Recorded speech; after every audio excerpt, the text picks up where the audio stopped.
Human Rights Education Institute. And tonight we're featuring Politics Without Principle, one of Godly's social sins. We have a great group of people here to talk about that. As a 501c3, there may be people in the building that are running for office, but as a 501c3 and our laws, we can't talk about that in this building, or else we'll lose our tax status. So, with that being said, I'd like to turn over to Ronique Padda. Ronique?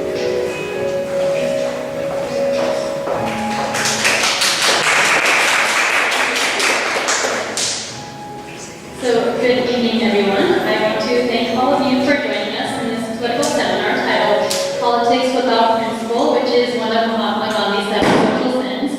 I want to start off by sharing a quote that I found really intriguing by a professor at University of Durham. His name is Richard Chapman. He claims that ethics is concerned not only with distinguishing right from wrong and good from bad, but also with the commitment to do what is right or what is good. And it is that thought that many now perceive the two words ethics and politics as an oxymoron. It also seems as if the public trust and confidence in government is declining.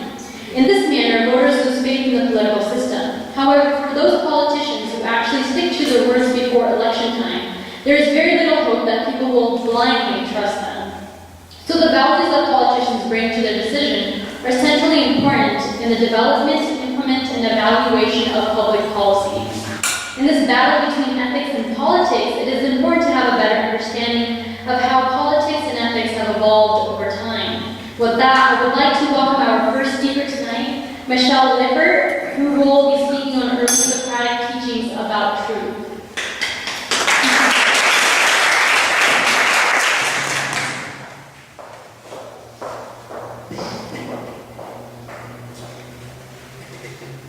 I sort of think that tonight I have two roles here. I am an ethics instructor. I've been teaching at North Idaho College for a number of years. I also happen to be an elected official myself. I'm currently serving in my 14th year on the Post Falls School Board. Now, school boards, of course, are nonpartisan and therefore not political. Or at least they used to be. That might not be true, but that is the goal. I'd like to share some insights from Socrates. Socrates says that the good life, to live a good life, is a life that is not ruled by the opinions of others or even one's own opinions, but a life ruled by truth. You have to ask yourself, what would our nation and our communities be like if our politicians' first question to themselves would be, what is true, not what will get me elected? But beyond that, Socrates has some really key notions about character.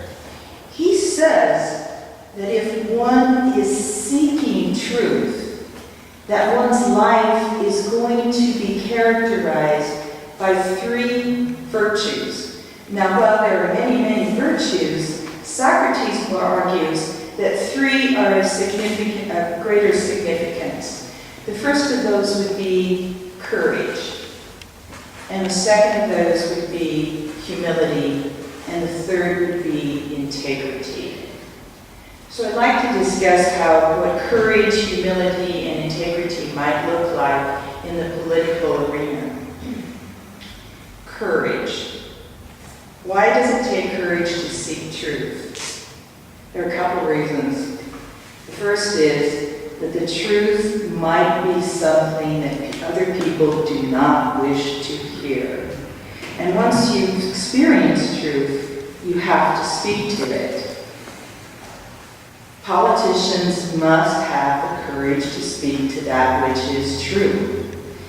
I know a school board isn't the most hotbed of activity, but I can tell you in my experience in 14 years, I have had to make a couple of unpopular decisions, whether it's cutting out a program or, and this is what gets really ugly in school districts, setting up new elementary borders. that can be horrendous. But you have to speak to what is true. There's another element to this courage. Sometimes the truth is something that the person doesn't want to hear. Sometimes the truth can be something that is going to turn your whole world around and challenge all of your very convictions. While I deeply believe that public servants ought to have the strengths of their convictions, they ought not to cling to beliefs when contrary evidence is presented to them. A politician changing his or her position because of a deepening understanding of truth is true leadership. A politician changing his or her position in order to pander to votes is not leadership. Humility. Socrates says that searching for truth requires humility.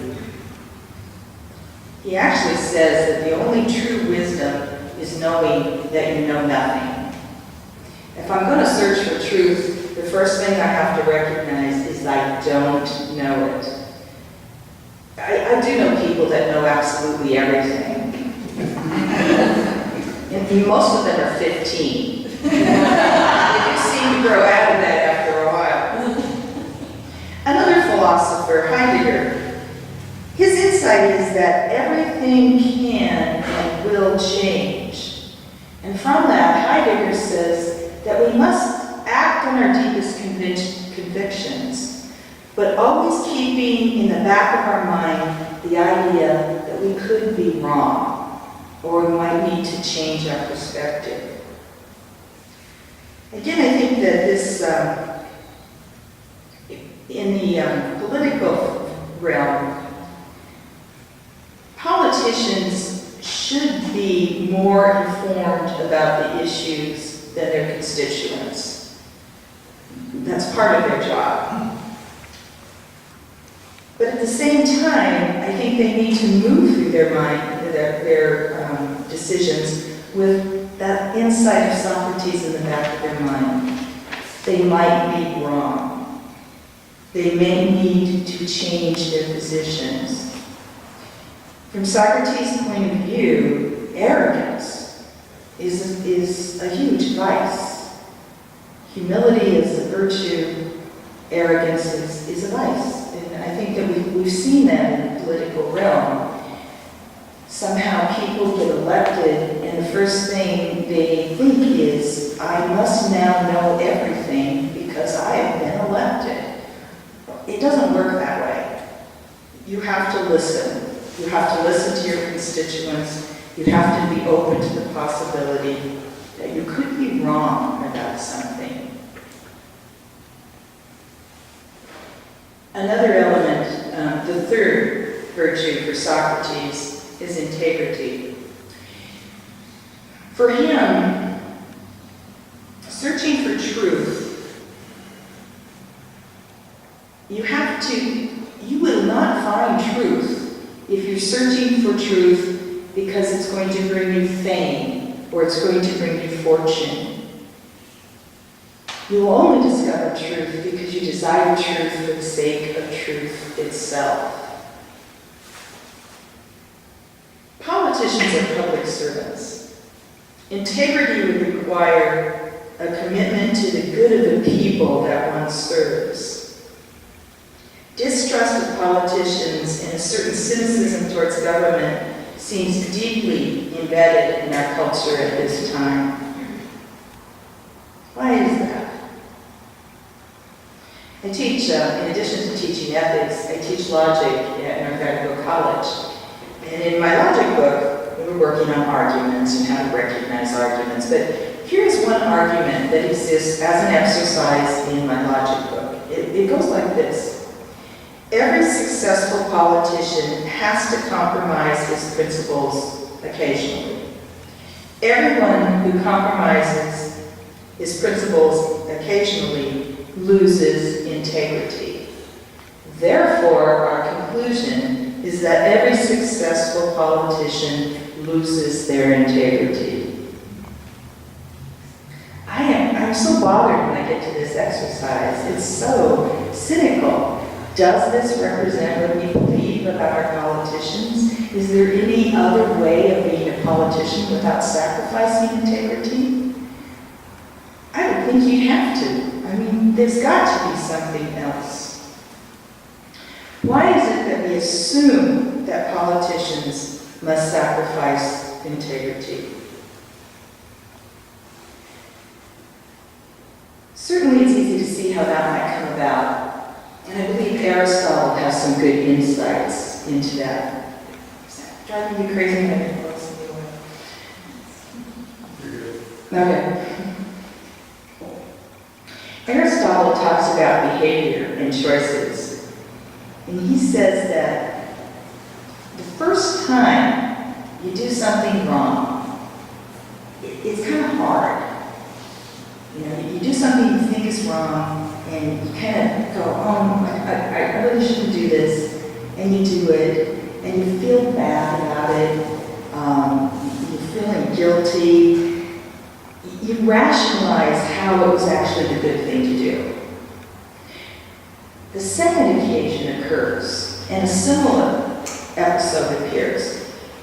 And according to Aristotle, the second time you do the bad act, it's just a little bit easier because you did it once before. The third time, fourth time. For Aristotle, we get caught up in what, this is a little dramatic, he calls an avalanche of evil until it becomes easier and easier and easier to engage in these kinds of acts. And then finally, they become habits. They become part of our character. They become part of who we are. In politics, there are so many temptations. You think of the politician who may, just this one time, I will take this money.